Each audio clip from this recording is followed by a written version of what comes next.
പാകിസ്ഥാനും സൗദി അറേബ്യയും തമ്മിലുണ്ടാക്കിയ സൈനിക കരാർ ഇന്ത്യയുടെ ദേശീയ സുരക്ഷയ്ക്ക് ഏതെങ്കിലും വിധത്തിൽ ഭീഷണിയാകുമോ എന്ന കാര്യം പരിശോധിക്കുമെന്ന് കേന്ദ്രം വ്യക്തമാക്കി.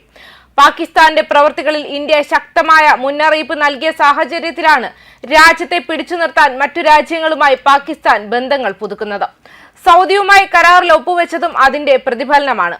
അതുകൊണ്ട് തന്നെ ഏതെങ്കിലും ഒരു രാജ്യത്തിനു നേരെയുള്ള ആക്രമണത്തെ സംയുക്തമായി നേരിടുന്ന തന്ത്രപരമായ സൈനിക കരാറിനാണ് പാകിസ്ഥാനും സൗദിയും രൂപം നൽകിയത്. ഈ നീക്കങ്ങൾ ഇന്ത്യക്കിട്ട് പണിയാനുള്ള സാഹചര്യവും തള്ളിക്കളയാനാകില്ല.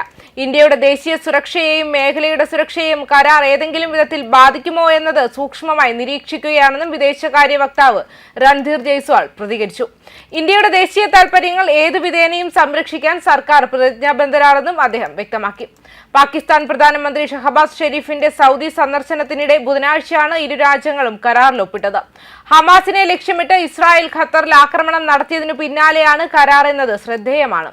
നേരത്തെ പഹൽഗാം ഭീകരാക്രമണത്തിന് മറുപടിയായി ഇന്ത്യ പാകിസ്ഥാനു നേരെ ഓപ്പറേഷൻ സിന്ദൂർ സൈനിക നടപടി കൈക്കൊണ്ടിരുന്നു. അതേസമയം ഇന്ത്യയുമായുള്ള നയതന്ത്ര ബന്ധങ്ങൾ വെച്ച് നോക്കുമ്പോൾ പാകിസ്ഥാനൊപ്പം ചേർന്ന് ഇന്ത്യയെ പണിയാനുള്ള സാധ്യത കുറവാണെന്നും ചിലർ വാദിക്കുന്നുണ്ട്. എന്നിരുന്നാലും സ്വാതന്ത്ര്യലബ്ധിക്ക് ശേഷം 1947 സൗദി അറേബ്യ ഇന്ത്യയുമായി നയതന്ത്ര ബന്ധം സ്ഥാപിച്ചിരുന്നു.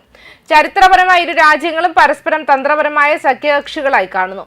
അതേസമയം പരസ്പരം തങ്ങളുടെ പ്രധാന എതിരാളികളായ ഇറാനുമായും പാകിസ്ഥാനുമായും തങ്ങളുടെ ബന്ധങ്ങൾ സന്തുലിതമാക്കുന്നു. ഇന്ത്യയുടെ വിദേശകാര്യ മന്ത്രാലയം മുൻപ് വിശേഷിപ്പിച്ചതുപോലെ 2006 ഡൽഹി പ്രഖ്യാപനം ഇരു രാജ്യങ്ങളും തമ്മിലുള്ള ഉഭയകക്ഷി ബന്ധത്തിന്റെ ചരിത്രത്തിലെ ഒരു നിർണായക നിമിഷമായിരുന്നു. ജനുവരിയിൽ സൗദി രാജാവ് അബ്ദുള്ള റിപ്പബ്ലിക് ദിന പരേഡിൽ അതിഥിയായിരുന്നു. ഡൽഹി പ്രഖ്യാപനത്തിന് കീഴിലുള്ള കരാറുകളിൽ വ്യാപാരം വർദ്ധിപ്പിക്കൽ, തന്ത്രപരമായ ഊർജ്ജ പങ്കാളിത്തം, ഭീകരതയ്ക്കെതിരെ പോരാടുന്നതിനുള്ള സജീവ സഹകരണം തുടങ്ങി നിരവധി വിഷയങ്ങൾ ഉൾപ്പെടുത്തിയിരുന്നു. 4 വർഷത്തിന് ശേഷം 2010 അന്നത്തെ ഇന്ത്യൻ പ്രധാനമന്ത്രി മൻമോഹൻ സിംഗ് സൗദി തലസ്ഥാനം സന്ദർശിച്ചു. ഇത് റിയാദ് പ്രഖ്യാപനത്തിലേക്ക് നയിച്ചു. ഇത് സുരക്ഷ, സാമ്പത്തികം, പ്രതിരോധം, രാഷ്ട്രീയ മേഖലകൾ എന്നിവ ഉൾക്കൊള്ളുന്ന തന്ത്രപരമായ പങ്കാളിത്തത്തിലേക്ക് അവരുടെ സഹകരണം ഉയർത്തുകയും ചെയ്തു.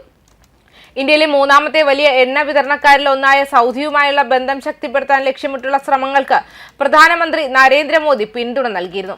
കഴിഞ്ഞ 11 വർഷത്തിനിടെ മോദി 2 തവണ രാജ്യം സന്ദർശിച്ചു. 2023 ഒരിക്കൽ സൗദി ഭരണാധികാരിയായ കിരീടാവകാശി മുഹമ്മദ് ബിൻ സൽമാനെ ആതിഥേയത്വം വഹിച്ചു. ഇന്ത്യ സൗദി അറേബ്യയുടെ 2ാമത്തെ വലിയ വ്യാപാര പങ്കാളിയാണെങ്കിലും സൗദി അറേബ്യ ഇന്ത്യയുടെ 5ാമത്തെ വ്യാപാര പങ്കാളിയാണ്. റിയാദിലെ ഇന്ത്യൻ എംബസിയുടെ കണക്കനുസരിച്ച് 2025 സാമ്പത്തിക വർഷത്തിൽ ഉഭയകക്ഷി വ്യാപാരം $41.88 ബില്യൺ ആയിരുന്നു. ഇന്ത്യൻ കയറ്റുമതി $11.76 ബില്യൺ, ഇറക്കുമതി $30.12 ബില്യൺ ആയിരുന്നു. അതേസമയം ഇന്ത്യയിൽ നിന്ന് മാത്രമല്ല ഇസ്രായേലിൽ നിന്നും പാകിസ്ഥാൻ ആക്രമണ ഭീഷണി നേരിടുന്നുണ്ട്. ഇതിന്റെ വെളിച്ചത്തിൽ ഇസ്ലാമിക സാഹോദര്യത്തെ ഉദ്ധരിച്ച് പാകിസ്ഥാൻ സൗദി അറേബ്യയുമായി ഈ കരാറിൽ ഒപ്പുവെച്ചത്. ഇങ്ങനെ ഒരു ആക്രമണം ഉണ്ടായാൽ പാകിസ്ഥാന്റെ പ്രതിരോധത്തിൽ സൗദി അറേബ്യയ്ക്ക് സഹായിക്കാനാകും. ജിയോ ന്യൂസ് റിപ്പോർട്ട് അനുസരിച്ച് പ്രതിരോധം സഹകരണം മുന്നോട്ട് കൊണ്ടുപോവുകയും ഏത് ആക്രമണത്തിനെതിരെയും സംയുക്ത പ്രതിരോധം ശക്തിപ്പെടുത്തുകയും ചെയ്യുക എന്നതാണ് ലക്ഷ്യം. എന്തായാലും ഇന്നത്തെ അന്തരീക്ഷത്തിൽ രാജ്യങ്ങൾ തമ്മിലുള്ള ഉഭയകക്ഷി ബന്ധങ്ങൾ ഭയപ്പാടിലാണ് നോക്കിക്കാണുന്നത്. വർദ്ധിച്ചു വരുന്ന സംഘർഷ സാഹചര്യങ്ങളാണ് അതിനു പിന്നിൽ. ഇന്ത്യയെ സംബന്ധിച്ചിടത്തോളം ആക്രമണങ്ങളെ നേരിടാൻ പ്രതിരോധ രംഗത്തെ കൂടുതൽ ശക്തമാക്കിയിട്ടുണ്ട്. ന്യൂസ് ഡെസ്ക് കർമ്മ ന്യൂസ്.